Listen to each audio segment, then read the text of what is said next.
নমস্কাৰ ছাত্ৰ বন্ধুসকল তোমালোক সকলোকে আলোচনা একাডেমীলৈ আন্তৰিক স্বাগতম জনাইছো তোমালোকৰ বাবে এই ভিডিঅ' ক্লাছটোত আমি লৈ আহিছো দা ফান ডে হেডৰ এমচিকিউ কেইটা তোমালোকে নিশ্চয় জানা তোমালোকৰ পৰীক্ষাত লং টাইপ কুৱেশ্যনৰ লগতে তোমালোকৰ এমচিকিউ আহিব অৰ্থাৎ মাল্টিপল চইচ কুৱেশ্যনছো আহিব সো তোমালোকৰ আজিৰ এই video' ক্লাছটোত da fun they head এই পাৰ্টিকুলাৰ লেচনটো যিখিনি তোমালোকৰ এমচিকিউ টাইপ কুৱেশ্যনছ গোটেইখিনি আমি আলোচনা কৰিম আৰু তোমালোকে কেনেকুৱা ধৰণৰ এমচিকিউ চাব লাগিব সেইখিনি কথা আমি তোমালোকক পৰাপক্ষত বুজাই দিম ওকে এক নম্বৰ কুৱেশ্যনটো হৈছে হাউ ওল্ড ৱাজ মাৰ্গি এতিয়া মাৰ্গি আৰু টমি এই দুইটা চৰিত্ৰ এই দুইটা কেৰেক্টাৰ এজটো চাই থৈ দিবা তাৰ মানে এতিয়া চাবা হা তোমালোকৰ কিতাপখনত যে আমি মাৰ্গি আৰু টমিৰ কথা পঢ়িছোঁ এতিয়া মাৰ্গিৰ বয়স আৰু টমিৰ বয়স দুইটাৰে বয়স দিয়া গৈছে গতিকে পৰীক্ষাত তোমালোকৰ এনেকুৱা ধৰণৰ এমচিকিউ দি দিব পাৰে যে কি হাউ ওল্ড ৱাজ মাৰ্গি অৰ্থাৎ মাৰ্গিৰ বয়স কিমান আছিলে মাৰ্গি কিমান বয়সৰ আছিলে মাৰ্গি আছিলে 11 বছৰ ওকে মাৰ্গি ৱাজ 11 years old তাৰমানে মাৰ্গিৰ 11 বছৰীয়া আছিলে আৰু টমি আছিলে 13 yearsৰ and Tommy was 13 years old আৰু টমি 13 বছৰীয়া আছিলে তোমালোকৰ মানে পৰীক্ষাত মেইনলি এজটো আহিয়ে থাকে মাৰ্গি আৰু টমি ইহঁতৰ দুইটাৰে বয়সটো কিমান আছিলে পৰীক্ষাৰ বাবে মনত ৰখাবা বহুত বেছি ইম্পৰ্টেণ্ট হয় ওকে নেক্সট কুৱেশ্যনটো মন কৰা which subject was difficult for Margie এতিয়া মাৰ্গিৰ কাৰণে কোনটো ছাবজেক্ট আটাইতকৈ ডিফিকাল্ট আছিলে আটাইতকৈ কোনটো কঠিন আছিলে ডিফিকাল্ট আছিলে আমি কিতাপখনত পোৱাৰ মতে মাৰ্গিৰ বাবে জিঅ'গ্ৰাফি মাৰ্গিৰ বাবে যিটো ভূগোল মানে জিঅ'গ্ৰাফি যিটো ছাবজেক্ট যিটো বিষয় এই বিষয়টো মাৰ্গিৰ বাবে ডিফিকাল্ট নতুবা কঠিন আছিলে next question which year is mentioned in the story the fun they had এতিয়া দ্য ফান ডে হেড নামৰ পাঠটোত এটা ইয়েৰৰ কথা এটা বছৰৰ কথা আমাক উল্লেখ কৰিছে হয়নে এতিয়া দ্য ফান ডে হেড নামৰ যিটো লেচনটোত কোনটো বছৰৰ কথা আমাক উল্লেখ কৰিছে বাৰু উত্তৰত আমি লিখিম 2157 ওকে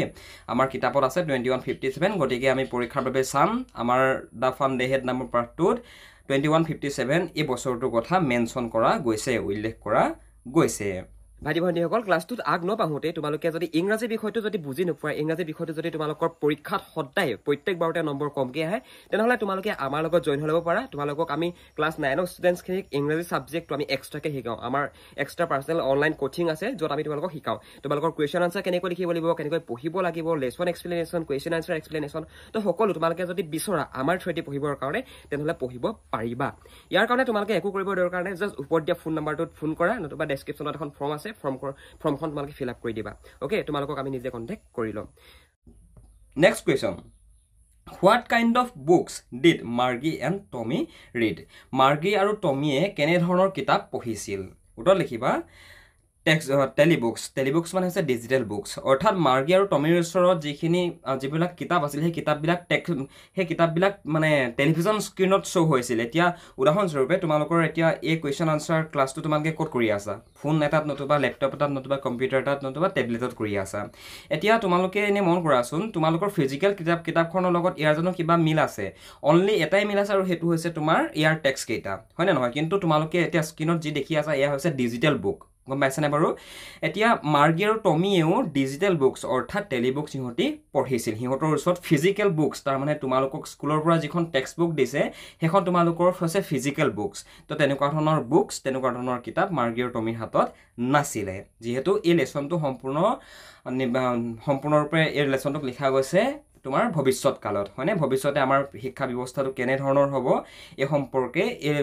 সম্পৰ্কে আমাক ক'বলৈ গৈ আমাক দা ফান ডে হেড নামৰ লেচনটো আমাক দিছে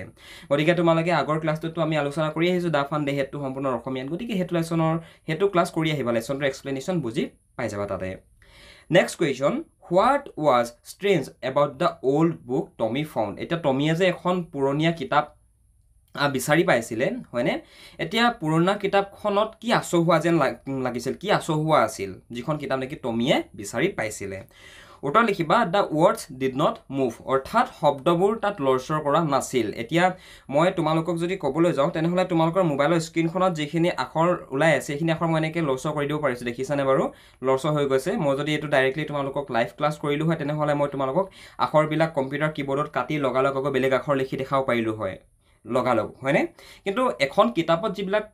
ৱৰ্ডছ যিবিলাক শব্দ যিবিলাক আখৰ প্ৰিণ্ট হৈ থাকে সেইবিলাক জানো আমি লৰচৰ কৰাব পাৰোঁ নোৱাৰোঁ নহয় হয় না নহয় তো হেতু কথাকে বুজাইছে যে কি what was strange about the book Tommy found টমিয়ে যিখন কিতাপ বিচাৰি পাইছিলে সেইখন আছিলে এখন ফিজিকেল কিতাপ তোমালোকৰ হাতত আজি যিখন কিতাপ আছে সেইখন হৈছে এখন ফিজিকেল কিতাপ আৰু সেই কিতাপখনত থকা যিবিলাক আখৰ সেই আখৰবিলাক জানো লৰচৰ কৰে তোমালোকে যদি বিচৰা কিতাপখনৰ মাজৰে 50 নম্বৰ পেজটোৰে তোমালোকে যদি বিচৰা 50 নম্বৰ পেজটোৰ বোলে মই কেইটামান শব্দ চেঞ্জ কৰোঁ পাৰিবা নেকি নোৱাৰা হয় না নহয় তো হেতু কথাকে ইয়াত বুজাইছে যে the words did not move মানে ফিজিকেল কিতাপখনৰ মানে যিখন কিতাপ টমিয়ে বিচাৰি পাইছিলে সেই টমিয়ে বিচাৰি পোৱা ফিজিকেল কিতাপখনৰ যিসমূহ শব্দসমূহ লৰচৰ কৰা নাছিল একেবাৰে চিম্পল কনচেপ্ট হয় মানে তোমালোকে আগৰ ক্লাছটো ভাল ধৰণে কৰি আহিবই লাগিব তোমালোকে MCQ মুখস্থ কৰি লিখিব নোৱাৰা কিন্তু এটা কথা সদায় মনত ৰাখিবা why were the pages of the book old book yellow মানে পুৰণা যিখন কিতাপখনৰ যিসমূহ পেজ আছিলে পেজসমূহ য়েল্লো আছিলে হয় না নহয় why were the pages of the old book yellow মানে পুৰণা কিতাপৰ যিসমূহ পেজসমূহ য়েল্লো মানে হালধীয়া কালাৰ আছিলে কিন্তু কিয় হালধীয়া কালাৰৰ আছিলে বাৰু তোমালোকে এনে মন কৰিবাচোন তোমালোকৰ ঘৰত যদি বহু পুৰণা কিতাপ আছে 10-15 বছৰৰ আগৰ যদি কিতাপ আছে সেই কিতাপৰ পেজবিলাক মন কৰিবাচোন লাহে লাহে য়েল্লো হৈ যায় হয়নে সো প্ৰশ্নটো আমাক তাকেই সুধিছে যে কি why were the pages of the old book yellow মানে পুৰণি কিতাপখনৰ পৃষ্ঠাবোৰ কিয় হালধীয়া আছিল উত্তৰত লিখিবা because it was very old কিয়নো এই কিতাপখন খুবেই পুৰণা আছিল কিয়নো এখন বহু পুৰণি আছিল আৰু যেতিয়া কিতাপ বহু পুৰণা হৈ যায় এতিয়া আমাৰ ঘৰত মোৰ দেউতাই যেতিয়া পঢ়ি আছিল তেতিয়া আজিৰ পৰা তোমাৰ 25-30 বছৰ আগৰ কিতাপসমূহ যদি মই চাওঁ তেনেহ'লে প্ৰত্যেকখন কিতাপৰ প্ৰত্যেকখিলা পেজে তোমাৰ য়েল্লো হৈ গৈছে তো বিভিন্ন ধৰণৰ কেমিকেল ৰিয়েকশ্যনৰ কাৰণে হয় এইবিলাক তো এইখিনি কথা তোমালোকে ভৱিষ্যতে শিকি ল'বা কিন্তু মেইনলি আমি আমাৰ পাঠ্যপুথিত যিটো কথা দিছে সেইটো কথা আমি ইয়াতে মনত ৰাখিব লাগিব next question why did not the words in the old book move এতিয়া পুৰণা কিতাপখনৰ যিসমূহ ৱৰ্ডছ যিসমূহ শব্দসমূহ কিয় মুভ কৰা নাছিল মানে লৰচৰ কৰা নাছিল কিয় লৰচৰ কৰা নাছিল বাৰু কিয়নো they were printed on paper কিয়নো সেই শব্দসমূহক সেই আখৰসমূহক নতুবা সেই শব্দসমূহক তোমাৰ কাগজত প্ৰিণ্ট কৰা গৈছিল কাগজত ছপা কৰা গৈছিল তোমালোকৰ ঘৰত তোমালোকৰ হাতত যিখন ইংৰাজী কিতাপ আছে বিহাইফ আছে বিহাইফৰ জানো আখৰবিলাক মুভ কৰে নকৰে নহয় কিন্তু মই যদি বিচাৰিলো হয় ন যদি এইটো লাইভ ক্লাছ হ'ল মই তোমালোকক ডেমোয়ে দেখাই দিলোঁ হেদিন মই তোমালোকক ডাইৰেক্টলি এইবিলাক আখৰবিলাক চেঞ্জ কৰি দেখাব পাৰিলোঁ হয় গম পাইছানে তো সেইটোৱে ডিফাৰেঞ্চ মানে ফিজিকেল বুকছ আৰু ডিজিটেল বুকছ মানে টেলিবুকছৰ মাজত why was Margie weak in geography এতিয়া মাৰ্গী কিয়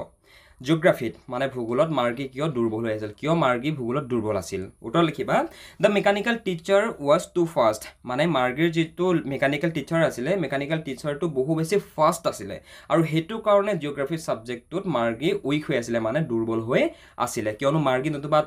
টমিৰ ওচৰত কোনো ধৰণৰ ফিজিকেল টিচাৰ নাছিলে হিউমেন টিচাৰ নাছিলে আজি মই এখন কলেজত যদি ইউনিভাৰ্চিটিত পঢ়ি আছোঁ তেনেহ'লে সেই ইউনিভাৰ্চিটিত এজন মানুহ আহে এজন শিক্ষক আহে এজন মানুহ আহি পিনে আমাক শিকাইহি গম পাইছানে কিন্তু মাৰ্গী আৰু টমিৰ লগত সেনেকুৱা হোৱা নাই কিন্তু মাৰ্গী আৰু টমিৰ মানে এই যিটো লেচনটো সম্পূৰ্ণ এটা ফিউচাৰিষ্টিক লেচন হয় আৰু আজিৰ পৰা 50-60-100 বছৰ পাছত 200 বছৰ পাছত তুমি স্কুললৈ নগলেও হ'ব পঢ়িবলৈ তুমি ঘৰতে কম্পিউটাৰটোৰ সহায়তে পঢ়িব পাৰিবা ঠিক সেই কথাটো বুজাবৰ কাৰণে তোমালোকক এনেকুৱা ধৰণৰ লেচনবিলাক পাঠ্যপুথিত দিছে next question who fixed Margie's mechanical teacher এতিয়া মাৰ্গীৰ যিটো মেকানিকেল টিচাৰ আছিলে মাৰ্গীৰ মেকানিকেল টিচাৰটোতো বেয়া হৈ আছিলে এতিয়া সেই মাৰ্গীৰ মেকানিকেল টিচাৰটো কোনে ফিক্স কৰিছিলে বাৰু কোনে ঠিক কৰিলে বাৰু উত্তৰ লিখিবা দ্য কাণ্ট্ৰি ইনস্পেক্টৰ আৰু এই ইনস্পেক্টৰজনক কোনে মাতিছিলে পৰীক্ষাত সেইটো প্ৰশ্ন আহি থাকে এই ইনস্পেক্টৰজনক মাতিছিলে মাৰ্গীৰ মাকে next question why did মাৰ্গী hate her school মাৰ্গীয়ে তাইৰ স্কুলক কিয় বেয়া পাইছিল কিয় ঘৃণা কৰিছিল কিয় বেয়া পাইছিল বাৰু তাইৰ স্কুলক কিয়নো she did not like the mechanical teacher কিয়নো মাৰ্গীৰ যিটো মেকানিকেল টিচাৰ আছিলে মাৰ্গীৰ যিগৰাকী মেকানিকেল টিচাৰ মানে one kind of robot one kind of robot হয় ওৱান কাইণ্ড অফ যান্ত্ৰিক শিক্ষকৰ কথা ইয়াত বুজোৱা হৈছে গম পাইছেনে যান্ত্ৰিক শিক্ষক মানে কি কম্পিউটাৰ AI ৰবট সেইবিলাকৰ কথা ইয়াতে বুজাইছে কিয়নো তাই যিজন মেকানিকেল টিচাৰ আছিলে মেকানিকেল টিচাৰজনক লাইক কৰা নাছিলে মানে ভাল পোৱা নাছিলে আৰু সেইটো কাৰণে তাই স্কুলক হেট কৰিছিলে মানে বেয়া পাইছিলে